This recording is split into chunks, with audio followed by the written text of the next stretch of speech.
আসসালামু আলাইকুম ওয়া রাহমাতুল্লাহি ওয়া বারাকাতুহু। আলহামদুলিল্লাহি ওয়াহদাহু ওয়াস সালাতু ওয়াস সালামু আলা মান লা নাবিয়্যা বা'দাহু, আম্মা বা'দ। সুপ্রিয় দর্শক শ্রোতা ভাই বোনেরা, আজ আমরা এমন একটি জিকির, এমন একটি দোয়ার কথা বলবো যে জিকির এবং দোয়া জানে না এমন কোন মুসলিম পৃথিবীতে পাওয়া কঠিন। বলতে গেলে আমরা সকলেই এই দোয়া, এই জিকিরটি জানি, এই বাক্যটি মুখস্থ আমাদের আছে, কিন্তু এই বাক্যের যে ওজন, এই বাক্যের যে ওয়েট, এই বাক্যের যে গুরুত্ব, সেটা আমরা হয়তো অনেকেই উপলব্ধি করতে পারি না।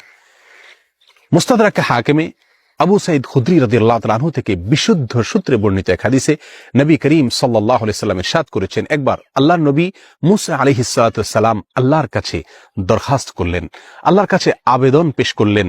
তিনি আল্লাহর সঙ্গে সরাসরি কথোপকথন করতেন, সেজন্য কালিমুল্লাহ বলা হয় তাকে। আল্লাহর সঙ্গে সরাসরি কথা বলতে গিয়ে একবার তিনি আবেদন করলেন, আল্লাহ আমাকে আপনি একটি জিকির, একটি দোয়া শিখিয়ে দিন, যে জিকির, যে দোয়া আমি সব সময় পাঠ করব, সব সময় আমল করব। আল্লাহ সুবহানাহু ওয়া তাআলা তখন মূসা আলাইহিস সালামকে বললেন, কুল লা ইলাহা ইল্লাল্লাহ, হে মূসা আপনি লা ইলাহা ইল্লাল্লাহ এই দোয়াটি সবসময় পাঠ করবেন, এই জিকিরটি সবসময় পাঠ করবেন, এটা আপনাকে আমি দিলাম। মূসা আলাইহিস সালাম কিছুটা আশ্চর্যান্বিত হয়ে আল্লাহ সুবহানাহু ওয়া তাআলাকে বললেন, আল্লাহ লা ইলাহা ইল্লাল্লাহ এটা তো এমন একটি বাক্য, এমন একটি জিকির, এমন একটি দোয়া যেটা সকলেই বলে, সব মানুষই বলে। আমি তো আপনার কাছে স্পেশাল কোনো দোয়া চেয়েছিলাম, বিশেষ কোনো দোয়া চেয়েছিলাম। আল্লাহ সুবহানাহু ওয়া তাআলা তখন মূসা আলাইহিস সালামকে বললেন, হে মূসা, যদি সপ্ত আসমান, সপ্ত জমিন এবং এই দুইয়ের মধ্যে যা কিছু আছে সব কিছুকে, আল্লাহর অস্তিত্ব ছাড়া বাকি সবকিছুকে যদি একটি পাল্লায় রাখা হয়, একটি হাতে রাখা হয়, আর লা ইলাহা ইল্লাল্লাহ এই বাক্যকে যদি অপর হাতে, অপর পাল্লায় রাখা হয়, তাহলে লা ইলাহা ইল্লাল্লাহর পাল্লা ভারী হবে। এত ওয়েটফুল এই আমল, এত ওজনী এই আমল, এই জিকির। অর্থাৎ আল্লাহ সুবহানাহু ওয়া তাআলা মূসা আলাইহিস সালামকে যে বার্তা দিলেন সেটি হলো, লা ইলাহা ইল্লাল্লাহর চাইতে ওজনী, এর চাইতে ওয়েটফুল, এর চাইতে ভারী, এর চাইতে শ্রেষ্ঠ, এর চাইতে মর্যাদাপূর্ণ কোন জিকির আল্লাহর জমিনে আর নাই। প্রিয় বন্ধুগণ, মূসা আলাইহিস সালামের জন্য সবচেয়ে স্পেশাল দোয়া হিসাবে, সবচেয়ে স্পেশাল জিকির হিসাবে আল্লাহ সুবহানাহু ওয়া তাআলা যে দোয়াটি নির্বাচন করলেন, যেটাকে সবচেয়ে ওজনী আমল হিসাবে আল্লাহ সুবহানাহু ওয়া তাআলা স্পষ্টভাবে ব্যক্ত করলেন, সেটি হলো লা ইলাহা ইল্লাল্লাহ।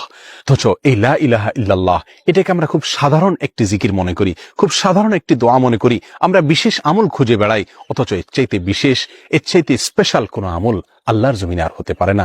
জিকিরের মধ্যে যত জিকির আছে, যত দোয়া আছে, যত আমল আছে, সমস্ত জিকিরের ভিতরে সবচেয়ে শ্রেষ্ঠ, সবচেয়ে ওজনী আমল, সবচেয়ে ওজনী জিকির হলো এই লা ইলাহা ইল্লাল্লাহর জিকির। মিজানের পাল্লায় কিয়ামতের দিন যখন আমার নেকামল মাপা হবে, তখন আমার নেকামলে শুধুমাত্র লা ইলাহা ইল্লাল্লাহ এর আধিক্য যদি থাকে, তাহলে ইনশাআল্লাহ আমার নেকামলে পাল্লা অনেক বেশি ভারী হবে।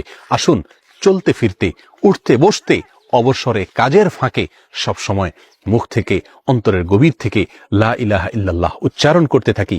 অন্তর পরিষ্কার হয়ে যাবে, অন্তরের ময়লা দূর হবে, অন্তরের পেরেশানি দূর হবে, অন্তরে আল্লাহ সুবহানাহু ওয়া তাআলার প্রতি আস্থা বাড়তে থাকবে, ঈমান বাড়তে থাকবে।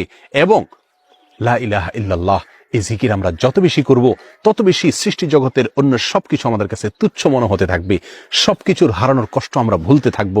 আল্লাহ সুবহানাহু ওয়া তাআলার কাছে আমরা খুব বেশি নৈকট্য অর্জন করতে পারবো।